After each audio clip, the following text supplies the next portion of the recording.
Here's how to factory reset your iPhone before selling or giving it away. First, make sure you back up your data to iCloud or your computer. This is crucial for iPhone data backup. Now, open Settings and tap your name at the top. Scroll down and tap Sign Out to disconnect from iCloud and find My iPhone. Make sure Health, Keychain, and Safari are turned off, then tap Sign Out twice to confirm.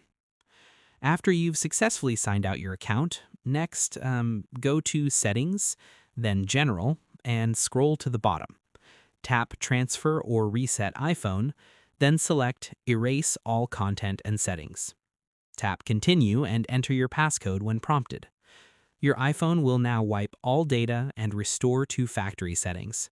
After the reset completes, the device restarts at the setup screen. You can now power it down. It's ready for its new owner. And that's how you completely erase your iPhone. Make sure to remove your Apple ID before selling to avoid activation lock issues.